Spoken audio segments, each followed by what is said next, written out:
we're existing in some pretty challenging times for our libraries, particularly academic libraries, which are always in some form of danger of being marginalized in one way or another, particularly because of disruptive technologies that are attractive to new generations. And I think it can sometimes be informative and educational to look back at old days of business and technology industries and so forth, where we see examples of disruptive technologies that made industries that had been around for a long time obsolete.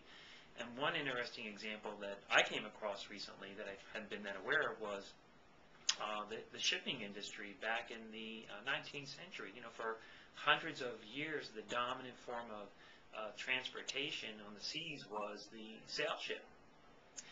And then in around the 1830s or so, steamships were first developed, although they were very crude and certainly could not compete with sail ships.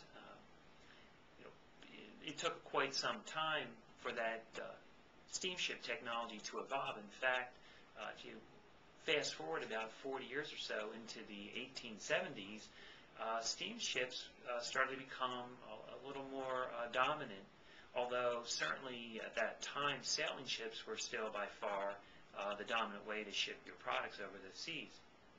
And an interesting thing started happening. I imagine that the people that made the sail ships realized that this disruptive steamship technology was perhaps catching up on them. And in fact, I like this book that Andy Grove wrote called Only the Paranoid Survive, in which he talks about how you always have to keep an eye over the shoulder to look at what's coming from behind you so you can adapt to it and make sure that your business is still a strong one.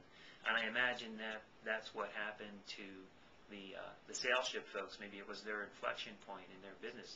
Well, anyway, what they did to compete with the steamships, they really just added more sails.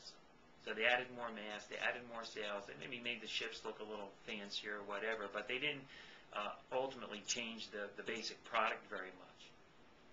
And there are different theories about that, but basically they were pretty much trapped in this one mental mode about how to ship things and how to improve the quality of the ship, just add more sails.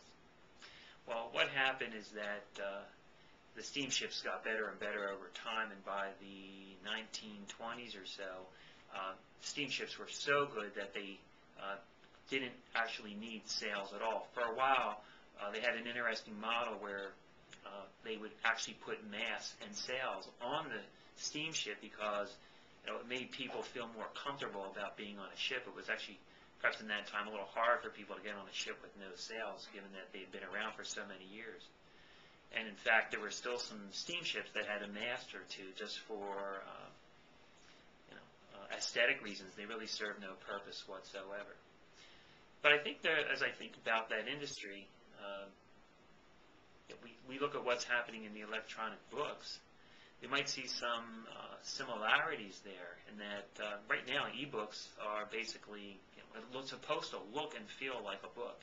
In a way, it's sort of a hybrid product. It probably doesn't necessarily need to look like a book. I'm sure there's other ways to deliver that technology. But I imagine that people are still in a mental model where we want something that looks and feels like a book, even though we're going to be reading this digital ink. And I think that's something that librarians have to be thinking about, whether we might be the sail ship industry of our age, in which we are supporting these huge collections of books when this disruptive technology of electronic books may become the dominant way that people will get and read their information in the future. Right now, we have plenty of people who have been around long enough that they're very comfortable with printed books, but it may be that the next generation or the generation after that will be so comfortable with electronic books that they'll be like the people who eventually in the 1940s or 50s didn't really remember much about sail ships except as leisure activity for rich people, perhaps.